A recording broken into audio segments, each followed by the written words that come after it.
Hello and welcome. You're watching News 18 Global and I'm Poonam Burde. Days after the G7 summit, where the world's 7 most powerful economies vowed to aid Ukraine, Russia is now looking for allies and strengthening its front. President of Belarus, Alexander Lukashenko, is expected to visit Russia. He is expected to be meeting Russian President Vladimir Putin today to discuss problems in relationship between the two countries. The Belarusian leader will hold bilateral talks with Putin today.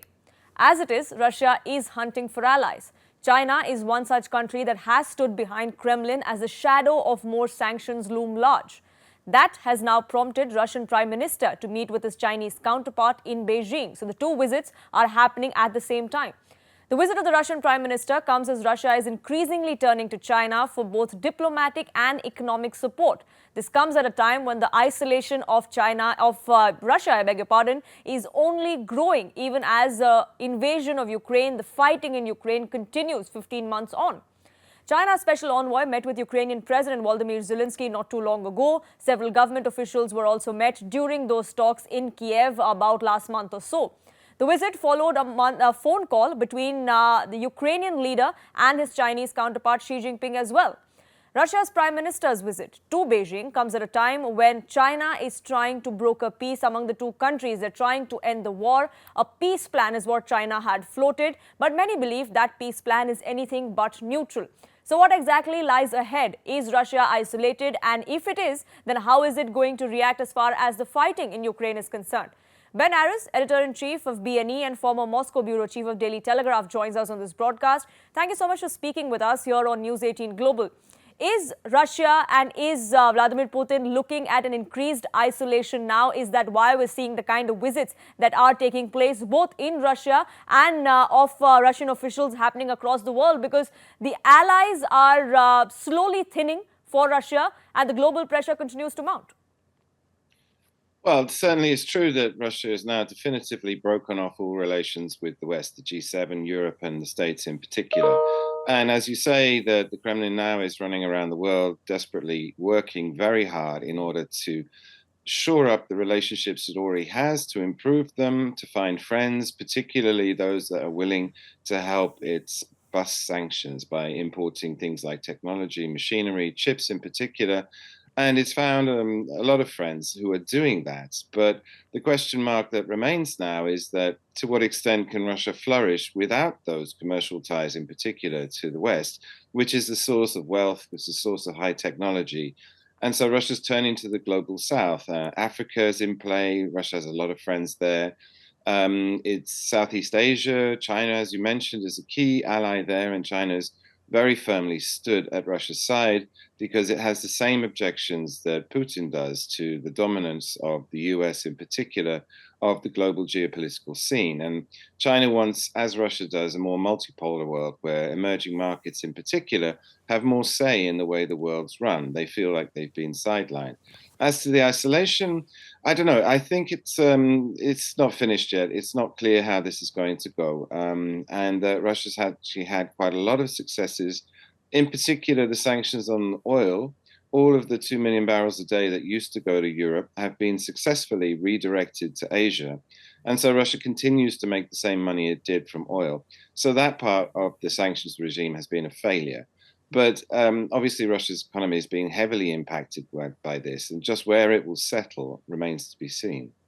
And you speak of oil, and as far as the global south is concerned, we're also learning that perhaps out of desperation and frustration over these increasing sanctions, at least the Russian state agency has now come out and even threatened some of these countries, including India, that has been buying oil for them, that irrespective of the sanctions that come to the fore, countries like India need to continue the trade that they are doing as far as oil import is concerned with Russia. But do you think this is a strategy that is going to work long term? As it is, there are very few allies that Russia has left. Threatening them is certainly not the way to go forward. Well, indeed, look, this is the key question. This is what's so fascinating about this situation. As I said, the wealth, the technology is in the West, but they also have aging populations. They have high inflation. The increased energy costs have made economies like Germany much less profitable. And what Putin's done is look to the global south, and that's where the bulk of the world's population is. That's where the bulk of the world's growth is coming from. And although they're technologically, they're several generations behind, looking in the long term, the global south, the emerging world, is what the future economy, the collective economy of the emerging markets, the global south, is now greater than that of the West, the developed markets. And so Putin's betting that he's going to hook his wagon up to this fast growing, this huge population, these huge consumer markets, and that growth will be enough to sustain Russia. But you have this gap between them. So obviously the West still has the lead and is still the source of wealth. And the Americans in particular are working very hard to maintain their technological lead over the rest of the world, which gives them better productivity. And it's really not clear whether this bet is going to pay off. But I suspect that it'll be something in the middle, that Russia will actually do quite well by moving closer to the emerging world, to the global south, and picking itself up and benefiting from that growth. Because they all agree with Putin that they don't, the emerging markets have always been second citizens in the world, that the Americans tell them what to do, and they don't like that. And now that they're economically, collectively bigger than the West, they're all with Putin saying, no, we should have a multipolar world. We should sit on the UN Security Council, which has no representatives from Latin America, no representatives from Africa. And this is a process that's going to take a generation or two to play out. Right, and as far as China is concerned, that alliance, that bonhomie between the two countries stays. China has also been wanting to make efforts to end this war. There's a lot that Xi Jinping would personally achieve out of that as well. But as far as other allies are concerned, and I talk of Belarus, we're also seeing Alexander Lukashenko meet with Vladimir Putin. But many say there is a strain in those ties there. How do you think that's going to pan out?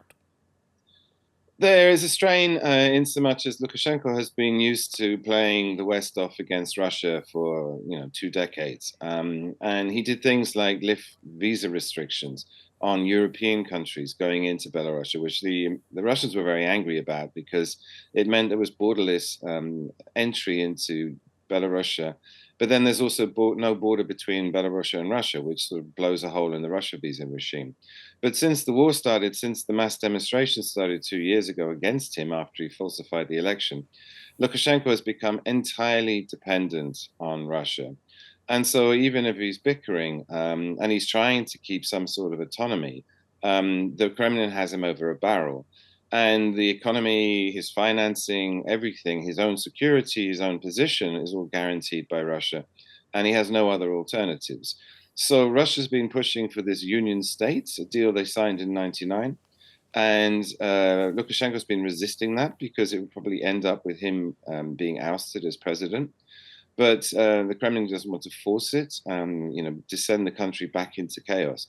So it's a very tricky relationship that they have now. And Lukashenko, again, is in Moscow basically asking for money, security, help. And the Kremlin's putting lots of conditions on it. And he's trying to negotiate himself out of that, with what he can find as a comfortable relationship. But it's not comfortable for him at all.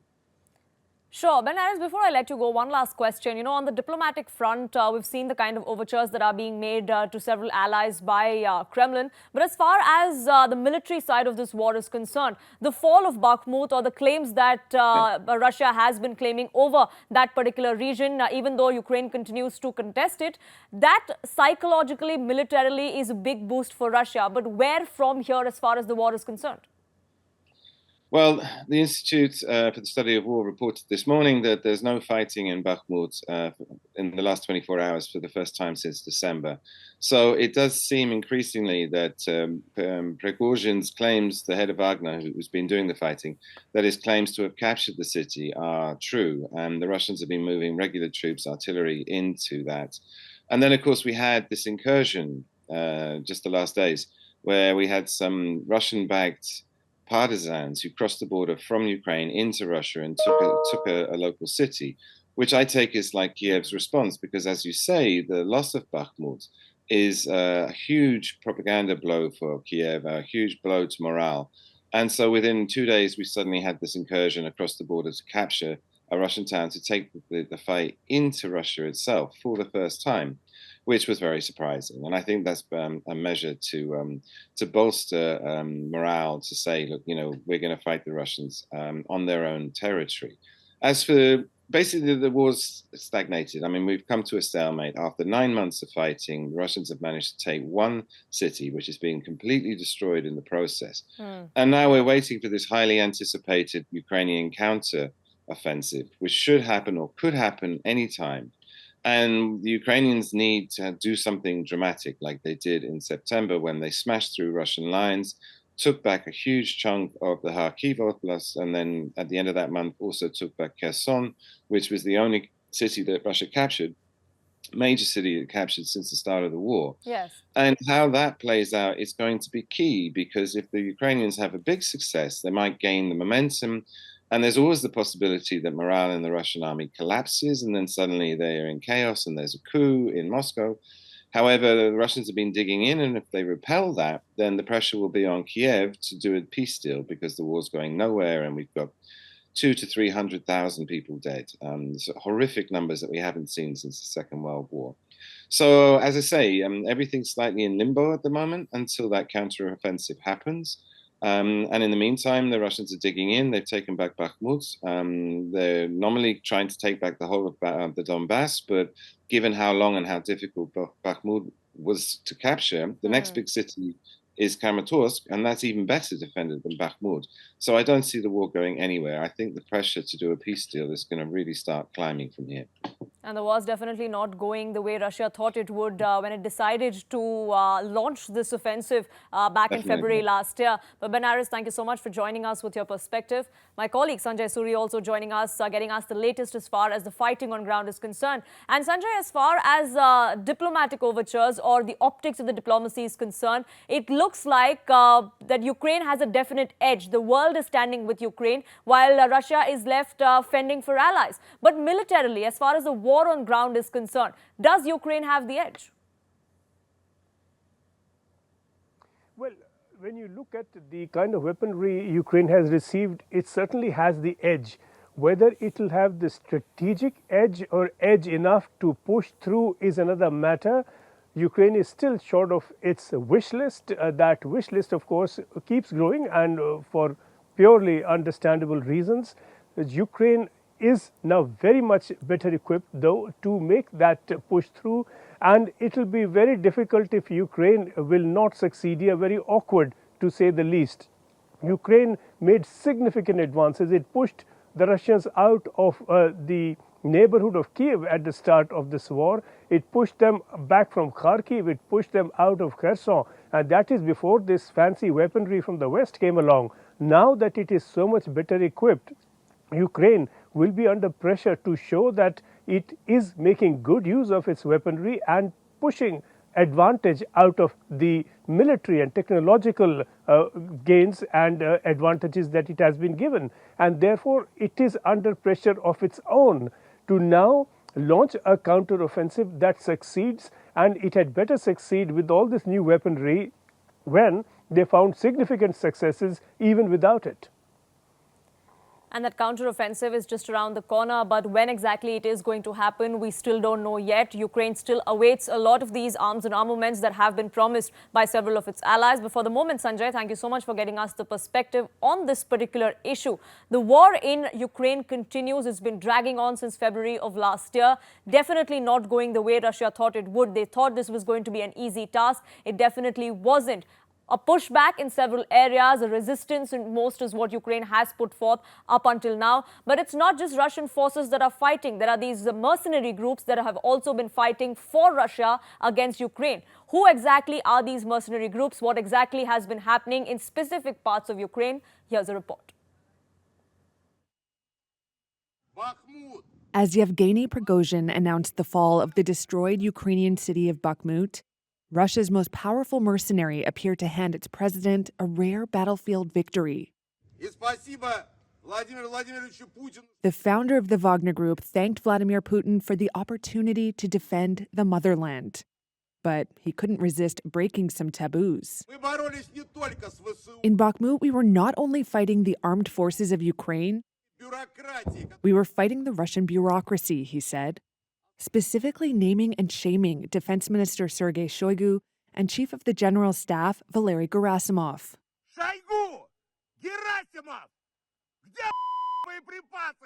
It comes after earlier this month he used a profanity-laden video to criticize the two, accusing them of allowing 5 times more men to die than was necessary. But this kind of speech is dangerous in Putin's tightly controlled political system. Public criticism of the war isn't tolerated. So how does Prigozhin get away with it? Officials, diplomats, and analysts told Reuters that he's likely acting with the tacit approval of those dismayed by the military's war conduct. Sources diverge on how to interpret his actions. A Russian source said he represents one side in a struggle within Putin's system. A former FSB officer said Prigozhin's verbal lobs towards the defense ministry are the result of contradictions that have come out within the ruling clan. He suggested it could mark the beginning of a struggle for life after Putin. But one Western diplomat told Reuters Prigozhin would likely make for a weak potential rebel, as he doesn't have an independent logistic capacity. With an election looming next year, it's unclear how long Putin will tolerate the open war of words. State television ignored the apparent fall of Bakhmut for 20 hours. It took the Kremlin 10 to put out a terse, congratulatory statement. And it didn't name Prigozhin. For his part, Prigozhin said he'd hand Bakhmut over to the Russian army by June. Prigozhin, the Kremlin, and the Defense Ministry did not respond to requests seeking comment.